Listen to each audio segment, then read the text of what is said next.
एक मामूली सा तालाब बना हुआ है और वो तालाब सालाना लाखों रुपए की आमदनी का जरिया बन चुका है। हाँ, और ये कोई ख्याली कहानी नहीं है। असल में आजकल ये बहुत आम हो गया है। बिल्कुल, अक्सर सोचने की बात यह है कि जब भी किसी बेहतरीन फिश करी या तवा फ्राई के बारे में सोचा जाता है तो जहन में फौरन एक खास तस्वीर आती है ना, यानी एक वास्ट समुंदर या कोई तेजी से बहती हुई नदी, लहरें और उन लहरों से मुकाबला करते हुए मछुआरे जो अपने जाल फेंक रहे हैं। सही कहा, एक आम तस्वुर यही है कि मछलियाँ हमेशा वहीं से आती हैं, समंदर से। हाँ, लेकिन हकीकत इस ख्याली तस्वीर से बिल्कुल अलग और थोड़ी हैरानकुन है।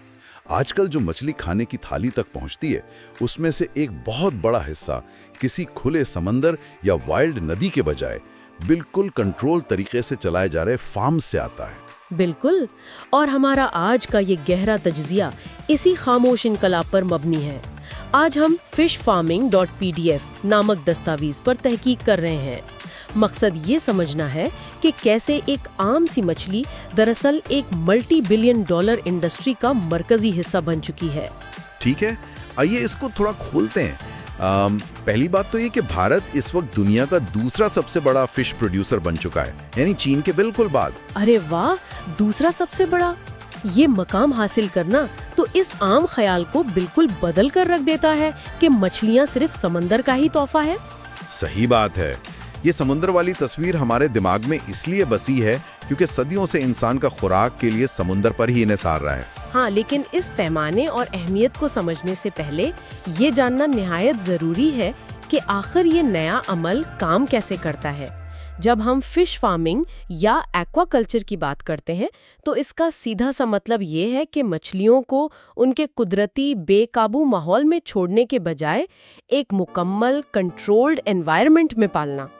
कंट्रोल्ड एनवायरनमेंट यानी जैसे पॉन्ड्स या तालाब? बिल्कुल, तालाब हो गए बड़े टैंक्स, नदियों में बनाए गए केजेस और रेसवेज में मछलियों को रखा जाता है। उनको बाकायदा वक्त पर मखसूस खाना दिया जाता है और उनकी नशोनुमा की साइंटिफिक निगरानी की जाती है। अच्छा, अगर हम इसको बुनियादी तौर पर देखें तो दो मुख्तलिफ अक़साम की फार्मिंग होती है। एक है एक्सटेंसिव फार्मिंग, इसमें बड़े खुले तालाब होते हैं, मछलियाँ पानी में मौजूद कुदरती खुराक खाती हैं और इसमें किसान की सरमायाकारी या इंटरफेरेंस बहुत कम होती है। यानी नेचर अपना काम खुद कर रही है। आर्टिफिशियल खुराक, ऑक्सीजन मशीन्स और आला दर्जे की निगरानी के जरिए उसी छोटी जगह में बहुत ज्यादा तादाद में मछलियाँ पाली जाती हैं। ये सुनकर एक दिलचस्प मिसाल दिमाग में आती है। ये तो बिल्कुल पोल्ट्री फार्मिंग या मुर्गी खाने जैसा हिसाब लगता है। बस फर्क सिर्फ इतना है कि ये सब कुछ पानी के अंदर हो रहा है। हाँ, पानी के अंदर मुर्गी खाना, ये एनोलॉजी काफी हद तक ठीक है। अब जब इंटेंसिव फार्मिंग की बात हो रही है, जहाँ छोटी जगह में ज्यादा मछलियाँ हैं, तो क्या ये इन मछलियों के लिए किसी भीड़ भाड़ वाले शहर जैसा नहीं हो जाता? यानी एक ऐसी जगह जहाँ ट्रैफिक जैम की तरह मछलियाँ एक दूसरे के ऊपर तैर रही हैं और हर वक्त उन्हें जिंदा रखने के लिए सहूलियातों की जरूरत पड़ती है। बिल्कुल, जो भीड़ भाड़ वाले शहर की एनालॉजी दी वो बिल्कुल सटीक है।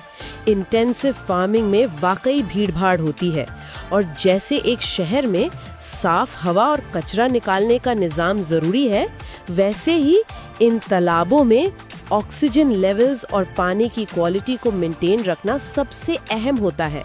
और इस तहकीक में एक और हैरत की बात ये लगी कि टोटल प्रोडक्शन जो 2023 के मुताबिक 16 मिलियन मेट्रिक टन से भी ज्यादा है, उसमें 70% हिस्सा इनलैंड फार्मिंग का है, यानी वो फार्मिंग जो समंदर से दूर जमीन पर तालाबों में हो रही है। यहाँ जो सबसे हैरान अंगेज बात है वो ये है कि ये 70% इनलैंड प्रोडक्शन इस बात का वाज़ेह सबूत है कि इंसान ने अब अपना खुराक का इन्हिसार मौसम और समंदर पर से खत्म करना शुरू कर दिया है। वाओ, 70% वाकई बहुत बड़ा नंबर है। हाँ, समंदर पर इन्हिसार का मतलब था समंदरी तूफानों, मौसम की तब्दीलियों और वाइल्ड कैच के खत्म होने के खतरात का सामना करना। अब इंसान ने एक कंट्रोल्ड एनवायरनमेंट में ग़िज़ाई ज़रूरियात को पूरा करना सीख लिया है। लेकिन जब इतनी मेहनत से फार्मिंग इतने बड़े पैमाने पर हो रही है तो इसका मकसद सिर्फ खुराक पूरी करना नहीं बचा, ये अब एक पूरी मईशत को चलाने का इंजन बन चुका है। तो इस सब का आखिर मतलब क्या है? एक आम शख्स के लिए जो मछली मार्केट से खरीदता है, ये शिफ्ट कितना अहम है। ग़िज़ाइयत या न्यूट्रिशन के लिहाज से तो हम जानते हैं कि मछली एक सुपर फूड है।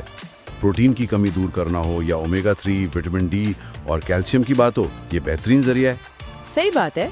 लेकिन मुझे लगता है कि इसकी अहमियत अब किचन से निकलकर आलमी बाजारों तक पहुंच चुकी है। बयान करने के लिए काफी है।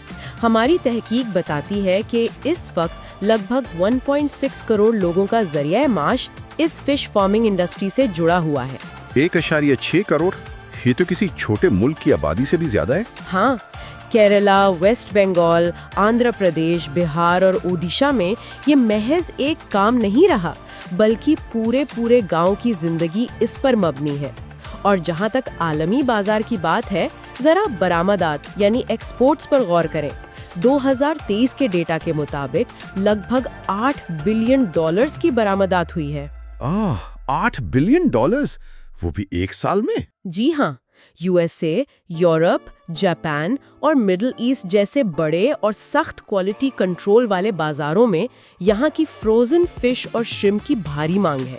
सोचिए, एक किसान जो एक छोटे से गांव के तालाब में मछली पाल रहा है, उसका प्रोडक्ट प्रोसेस होकर सीधा न्यूयॉर्क या लंदन के सुपर स्टोर्स में जा रहा है।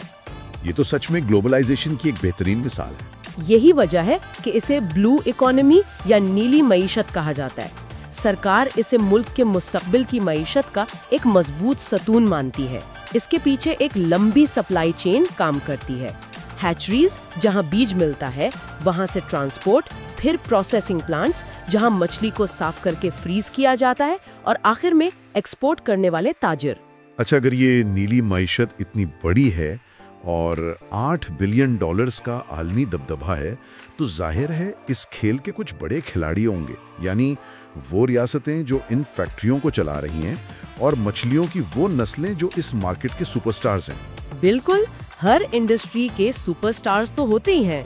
जब आज के सोर्सेज की लिस्ट देखी तो पता चला कि आंध्र प्रदेश नंबर 1 पर है, जहां तकरीबन 4 से 5 मिलियन टन्स का बड़ा प्रोडक्शन हो रहा है। फिर वेस्ट बंगाल का सुंदरबंस का इलाका है, जहां रोहू और कैटला जैसी रिवायती मछलियों का राज है। केरला की बैकवाटर मोनोकल्चर भी समझ आती है। लेकिन यहाँ एक बात पर मैं रुकना चाहूंगा, क्योंकि ये थोड़ी अजीब लगती है। ऐसी कौन सी बात है? लिस्ट में उत्तर प्रदेश का नाम बहुत नुमाया था। छोटे तालाबों से लोग वहाँ करोड़पति बन रहे हैं। अब वेस्ट बंगाल या केरला का टॉप पर होना तो समझ आता है, क्योंकि वहाँ समंदर है, उनका एक साहिली कल्चर है। लेकिन यूपी, एक ऐसी रियासत जिसका किसी समंदर से कोई ताल्लुक नहीं, वो इस नीली मईशत में इतनी आगे कैसे निकल आई? ये वाकई पहली नजर में बहुत ताजुब खेज लगता है, लेकिन इसका जवाब इनलैंड फार्मिंग की उस साइंस में छुपा है जिसने ज्योग्राफी की बुनियादी पाबंदियां तोड़ दी हैं। देखें, उत्तर प्रदेश के पास समंदर नहीं है, लेकिन वहाँ गंगा, यमुना और उनकी मुआविन नदियों का एक बहुत वसी निजाम है। अच्छा, मीठे पानी का निजाम। एग्जैक्टली, वहाँ नहरों का एक बांजाल बिछा हुआ है और जमीन के अंदर मीठा पानी बाआसानी मौजूद है। यूपी में किसानों ने ये समझ लिया कि जमीन पर रिवायती फसलें उगाने के बजाय अगर उसी फर्टाइल जमीन के एक हिस्से को तालाब में बदल दिया जाए तो मुनाफे का तनासब बहुत ज्यादा हो जाता है। उन्होंने मीठे पानी की फार्मिंग पर फोकस किया, यानी उन्होंने खेत को ही तालाब बना लिया और समंदर की कमी को मीठे पानी से पूरा कर दिया। जबरदस्त। तो फिर वहाँ और बाकी जगहों पर पाली कौन सी मछलियाँ जा रही हैं? सुपरस्टार्स कौन हैं? अगर हम सुपरस्टार्स या नस्लों की बात करें तो पूरी मार्केट बुनियादी तौर पर 2 हिस्सों में बटी हुई है। एक हाई वॉल्यूम जो सस्ती और ज्यादा बिकती हैं, और दूसरी हाई वैल्यू जो महंगी होती हैं और आम तौर पर एक्सपोर्ट होती हैं। राइट। तो हाई वॉल्यूम में कौन आती हैं? हाई वॉल्यूम में ग्रास कार्प जैसी मछलियां हैं जो तेजी से बढ़ती हैं और मुकामी बाजार को फीड करती हैं। फिर चिलापियां और पेंगेशियस आती हैं। पेंगेशियस असल में वियतनाम से आई थी और ये बहुत सस्ती होती है, इसीलिए आम आदमी तक आसानी से पहुंचती है। हाँ, मैंने कहीं पढ़ा था तिलापिया को एक्वेटिक चिकन भी कहा जाता है। जी, एक्वेटिक चिकन इसीलिए क्योंकि ये बहुत तेजी से बड़ी होती है। हालांकि इसका एक नुकसान ये है कि कुछ जगहों पर इसे इन्वेसिव स्पीशीज माना जाता है, यानी अगर ये खुली नदी में चली जाए तो मुकामी मछलियों का खात्मा कर सकती है। ओह, ये तो खतरनाक है। और हाई वैल्यू वाले सुपरस्टार्स कौन से हैं? दूसरी तरफ आती हैं हाई वैल्यू नस्लें, जैसे श्रिम्प या वैनामाई झींगा। ये मार्केट का गोल्ड है और इसकी पूरी फार्मिंग एक्सपोर्ट मार्केट को जहन में रखकर की जाती है। वहीं रोहू और कतला का अपना एक अलग रुतबा है, खास तौर पर नॉर्थ और ईस्ट इंडिया में। कतला को उसके बड़े सर की वजह से हेड करी के लिए बहुत पसंद किया जाता है। इन बातों को सुनकर लाजमी तौर पर जहन में ये सवाल उठता है कि एक आम शख्स ये प्रैक्टिकल काम शुरू कैसे कर सकता है, यानी एक किसान कैसे सरमायाकारी करता है। तहकीक बताती है कि शुरुआत करने के लिए 0.5 से 1 एकड़ जमीन और 5 से 6 फीट गहरे तालाब की जरूरत होती है। हाँ, और उसके बाद पानी का हिसाब रखना पड़ता है। सही, पानी का पीएच लेवल 7 से 8.5 होना चाहिए और फिर उसमें 2 से 4 इंच के मछली के छोटे बीज, जिन्हें फिंगरलिंग्स कहते हैं, डाले जाते हैं। लेकिन जो हिस्सा मुझे सबसे जबरदस्त लगा वो खुराक का निजाम था। वो कैसे? इसे समझाने के लिए मैं एक एनालॉजी शेयर करता हूँ। ये बिल्कुल ऐसा है जैसे घर में मेहमानों के आने से पहले आप खुद का एक नेचुरल किचन सेटअप कर लें ताकि बाहर से महंगा खाना ना मंगवाना पड़े। किसान दरअसल मेहमानों यानी मछलियों के आने से पहले तालाब में खाना पैदा करता है। अरे वाह, ये सटीक एनालॉजी है। और ये नेचुरल किचन काम कैसे करता है ये समझना और भी अहम है। किसान तालाब के पानी में गोबर यानी काऊ डंग, यूरिया और डीएपी फर्टिलाइजर डालता है। इससे क्या होता है पता है? क्या? पानी में नाइट्रोजन का एक शदीद इजाफा होता है। इस नाइट्रोजन की वजह से पानी में एल्गी और छोटे माइक्रोस्कोपिक ऑर्गेनिजम्स पैदा होते हैं जिन्हें हम प्लैंकटन कहते हैं। ये प्लैंकटन मछलियों के लिए एक निहायत मुफीद, कुदरती और मुफ्त खुराक होती है। यानी मुफ्त का खाना? बिल्कुल। जब तालाब में ये नेचुरल किचन पूरी तरह सेट हो जाता है तब मछली के बीज डाले जाते हैं। इस तरह शुरुआती हफ्तों में किसान को खाने पर पैसा खर्च नहीं करना पड़ता। जब मछलियां थोड़ी बड़ी हो जाती हैं तब उन्हें आर्टिफिशियल पेलेट्स यानी फैक्ट्री में बने खाने के दाने दिए जाते हैं ताकि उनका वजन तेजी से बढ़े। और इस सारी मेहनत और नेचुरल किचन के बाद आखिर में हिसाब किताब क्या बनता है? एक आम हिसाब जो तज्जिए से सामने आया वो ये है कि 1 एकड़ के पौंड में किसान लगभग 10,000 सीड्स डालता है। खाने का खर्चा तकरीबन 50,000 रुपए आता है। जमीन, मिट्टी और बाकी चीजों को मिलाकर टोटल शुरुआती खर्च करीब 1 लाख रुपए बनता है। हाँ, तकरीबन इतना ही आता है शुरू में। टोटल वैल्यू 2 से 2.5 लाख रुपए निकलती है। यानी किसान 1 साल के अंदर अपना सरमाया निकाल कर भी करीब 1 लाख रुपए का खालिस मुनाफा कमा लेता है। 1 लाख लगाओ और 1 साल बाद डबल कर लो। अगर हम इसे बड़े पैमाने पर देखें तो यही वो बेसिक मैथमेटिक्स है जिसने बहुत से रिवायती किसानों को एग्रीकल्चर छोड़कर एक्वाकल्चर की तरफ रागिब किया है। सही बात है, डबल प्रॉफिट कौन नहीं चाहेगा। हाँ, एक छोटी सरमायाकारी के साथ 1 साल के अंदर 100% रिटर्न की सलाहियत बहुत कम कामों में मिलती है, खासतौर पर जब फसलों में सूखा या ज्यादा बारिश का खतरा हमेशा सर पर मंडलाता रहता है। ये इकोनॉमिक्स किसान के लिए वाकई उम्मीद की एक बड़ी किरण है। रुकिए, बात सुनने में थोड़ी ज्यादा ही आसान और पुरकशिश लग रही है। अगर 1 लाख लगाकर 1 साल में बगैर किसी मसले के मुनाफा 2 लाख हो जाता है तो फिर हर खेत को तालाब में बदल जाना चाहिए था। हकीकत इतनी सीधी तो नहीं हो सकती। बिल्कुल नहीं है, इसमें बहुत रिस्क हैं। वही ना, इतने छोटे से पानी में 10,000 मछलियों को बंद करके रखना, जैसा हमने पहले बात की एक भीड़ भाड़ वाला शहर, ये तो दरअसल एक इकोलॉजिकल टाइम बॉम्ब की तरह लगता है मुझे। मसाइल तो जरूर आते होंगे। और यही वो पॉइंट है जहां सबसे ज्यादा एहतियात की जरूरत होती है। ये हकीकत है कि छोटी जगह में इंटेंसिव फार्मिंग करना आग से खेलने जैसा है। जरूरत से ज्यादा खाना यानी ओवरफीडिंग इस सिस्टम का सबसे बड़ा दुश्मन है। ओवरफीडिंग से क्या होता है? अगर किसान मछली को ज्यादा खाना दे दें और वो खाना पानी के निचले हिस्से में बैठकर सड़ने लगे तो टॉक्सिक अमोनिया पैदा होता है जो पानी को जहरीला बना देता है। फिर पानी में ऑक्सीजन का मसला आता है। किसानों को पानी में ऑक्सीजन घोलने के लिए एरेटर्स यानी बड़ी पंखे वाली मशीन्स चलानी पड़ती हैं। ओह, यानी पानी को मुसलसल हिलाना पड़ता है। हाँ, अगर रात के वक्त लाइट चली जाए और एरेटर बंद हो जाए तो सुबह तक तालाब की सारी मछलियां मरी भी मिल सकती हैं। किसान का पूरा लाख रुपए का सरमाया एक रात में जाया हो सकता है। बाप रे, ये तो वाकई आग से खेलने वाली बात है। इसके अलावा क्योंकि सब मछलियां एक ही पानी शेयर कर रही हैं, अगर एक मछली को बैक्टीरियल इन्फेक्शन लगता है तो वो बीमारी इतनी तेजी से फैलती है कि पूरे फार्म को तबाह कर सकती है। साथ ही बाहर से आने वाले प्रीडेटर्स जैसे बगुले, सांप और यहाँ तक कि स्नेल्स मछली के छोटे बीज को खा जाते हैं। और मार्केट का क्या सीन है? मार्केट का मसला ये है कि गर्मियों में जब पानी का मसला होता है और किसान जल्दी हार्वेस्ट करते हैं तो मार्केट में सप्लाई बढ़ने से कीमतें अचानक गिर जाती हैं।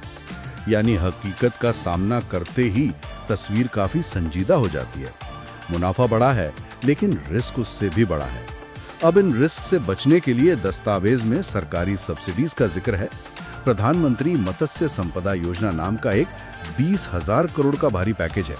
तालाब बनाने पर जनरल कैटेगरी को 40% और SC, ST या खवातीन को 60% तक सब्सिडी मिलती है। हाँ, नाबार्ड और किसान क्रेडिट कार्ड के जरिए 3 लाख रुपए तक की लिमिट का लोन भी मिलता है।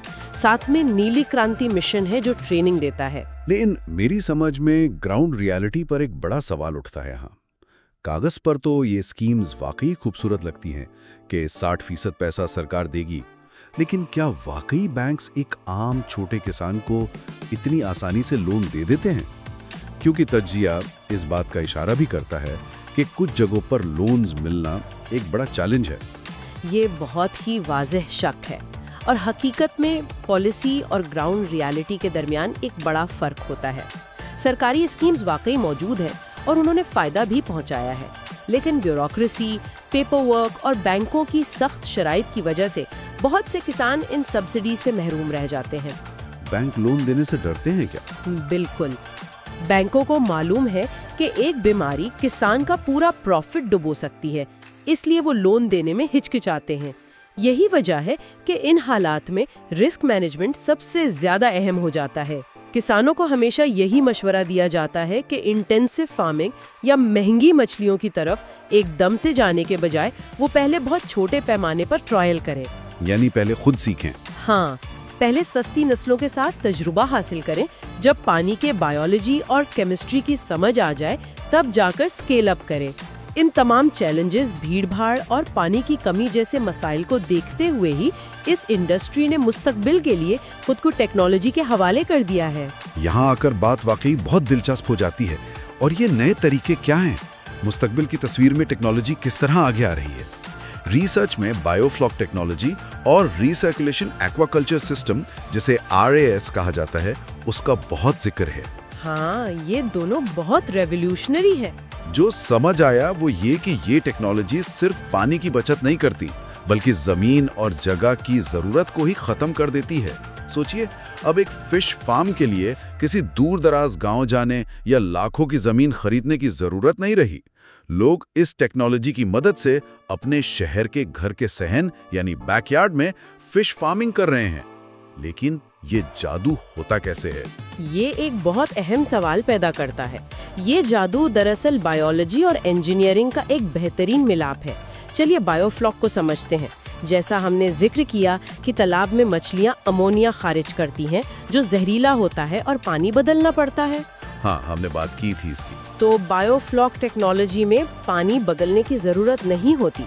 इसमें पानी के अंदर खास किस्म के बेनिफिशियल बैक्टीरिया डाले जाते हैं और पानी को हर वक्त घुमाया जाता है। ये बैक्टीरिया मछलियों के जहरीले वेस्ट और बचे हुए खाने को खाते हैं और आपस में जुड़कर छोटे छोटे प्रोटीन के टुकड़े बना देते हैं, जिन्हें फ्लॉक्स कहा जाता है। अच्छा, यानी कचरा प्रोटीन बन जाता है? बिल्कुल। और सबसे हैरानगी की बात यह है कि मछलियाँ बाद में इन्हीं प्रोटीन फ्लॉक्स को खा लेती हैं। यानी मछलियाँ अपना ही कचरा रिसाइकल होकर वापस खा रही हैं?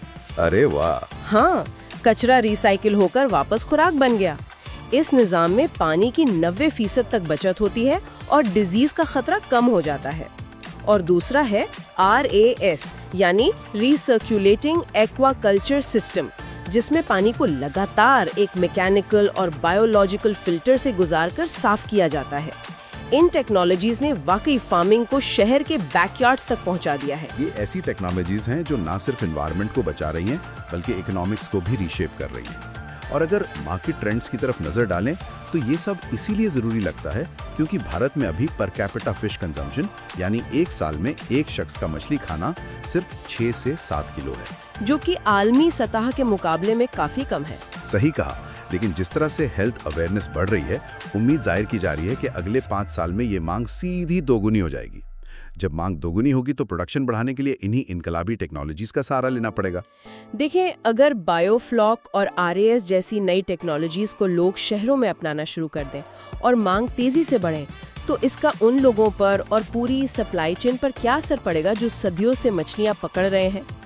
बहुत बड़ा असर पड़ेगा। अभी का मॉडल ये है कि साहिल से मछली पकड़ो या बड़े खेत वाले तालाबों से निकालो और बर्फ में दबाकर हजारों किलोमीटर तक ट्रक्स में शहरों तक पहुंचाओ। इस सफर में वक्त, पैसा और फ्यूल खर्च होता है, लेकिन इन नई टेक्नोलॉजीज ने सप्लाई को डिमांड के बिल्कुल दरवाजे पर लाकर खड़ा कर दिया है। यानी फार्म टू टेबल का कॉन्सेप्ट बिल्कुल सच हो गया। बिल्कुल, शहर के लोग घरों में ताजा मछली पालकर खुद फरोख्त कर सकते हैं। ये सी फूड सप्लाई चेन को पूरी तरह बदल सकती है, जो मईशत की शक्ल नए सिरे से तराशेगी। तो अगर हम आज के इस पूरे गहरे तज्जिए के नुकात को समेटना चाहें तो एक बहुत वसी तस्वीर सामने आती है। एक छोटी सी मछली से शुरू होकर $8 बिलियन के एक्सपोर्ट का सफर वाकई लाजवाब है। फिर यूपी जैसे नए और गैर रिवायती प्लेयर्स का उभरना, जहां समंदर ना होने के बावजूद किसान मीठे पानी से करोड़पति बन रहे हैं। और हाँ, वो नेचुरल किचन और प्लैंकटन वाली बात भी। बिल्कुल, नेचुरल किचन और प्लैंकटन से पैसे बचाना, 1 लाख लगाकर मुनाफा कमाना, लेकिन साथ ही ओवरफीडिंग और डिजीज जैसे बड़े रिस्क्स को मैनेज करना, और आखिर में बायोफ्लॉक जैसी शहरी टेक्नोलॉजी तक का सफर। ये बताता है कि एग्रीकल्चर और खुराक का दायरा अब कितना तब्दील हो चुका है। ये सब जानने के बाद एक आम इंसान का नजरिया मछली की उस थाली के मुतालिक पूरी तरह बदल जाना चाहिए जो रात के खाने में परोसी जाती है। उसके पीछे समंदर का नहीं बल्कि एक निहायत सोचे समझे फार्म का कमाल है। बेशक, ये तज्जिया इस बात को खूब वाज़ेह करता है कि अब कोई भी ग़िज़ाई शोबा अपने कदीम रिवायतों का पाबंद नहीं रहा। टेक्नोलॉजी, बायोसिक्योरिटी और बेहतर हिकमत अमली ने खुराक पैदा करने को एक साइंटिफिक आर्ट में तब्दील कर दिया है। खुसूसन जब आलमी सतह पर मांग मुसलसल बढ़ रही है और समंदर अपने उजाड़ होने की आखिरी हदों पर हैं, तो ये कंट्रोल्ड एनवायरनमेंट वाले फार्म्स ही हैं जो इंसानियत के मुस्तकबिल की ग़िज़ाई ज़रूरियात को पूरा करने की ज़मानत दे सकते हैं। इन सब मुबाहिसे और गहरे तज्जिए के बाद एक बहुत ही अलग और हटके सवाल दिमाग में आता है। सोचने की बात यह है कि अगर आने वाले वक्तों में बायोफ्लॉक और RS टेक्नोलॉजी इतनी आम हो जाएं कि वो किसी आम किचन गार्डन जैसी हो जाएं, जैसे लोग गमलों में टमाटर उगाते हैं, तो क्या मुस्तकबिल के बड़े और गनी आबादी वाले शहर अपनी आधी से ज्यादा मछलियों की जरूरत खुद ही पूरी करने लगेंगे? ये वाकई सोचने वाली बात है। और अगर वाकई ऐसा हो गया तो साहिली इलाकों से आबादी वाले शहरों तक मछली ट्रांसपोर्ट करने की जो पूरी इंडस्ट्री आज चल रही है, क्या वो हमेशा के लिए खत्म हो जाएगी? ये एक ऐसी फिक्रअंगेज सोच है जिस पर वाकई खुद से गौर किया जाना चाहिए। खैर, आज के सोर्सेज में इस नए फील्ड में आने वालों के लिए एक ज़रूरी मशवरा भी है कि कोई भी सरमायाकारी करने से पहले किसी मौजूदा फार्म का दौरा करना और ख़ुद प्रैक्टिकल ट्रेनिंग हासिल करना बेहद लाजमी है। सिर्फ कागजी मुनाफे देखकर कदम नहीं उठाना चाहिए। उम्मीद की जा सकती है कि आज का ये गहरा तज्जिया काफ़ी मालूमाती रहा होगा और इसने खुराक के इस अहम मौजू को नए जाविये से समझने में मदद की होगी। यहीं पर हम आज का ये सफ़र रोकते हैं। हमेशा की तरह आज का ये तबादला ख्याल बहुत दिलचस्प रहा। ये जानना वाकई हैरत अंगेज है कि कैसे माइक्रोबैक्टीरिया से लेकर मैक्रो इकोनॉमिक्स तक सब आपस में जुड़े हुए हैं। जल्द ही ऐसे ही किसी और दिलचस्प मौजू की तहों में उतरेंगे। नई चीज़ों को समझने और सीखने का अमल यूं ही मुसलसल जारी रहना चाहिए।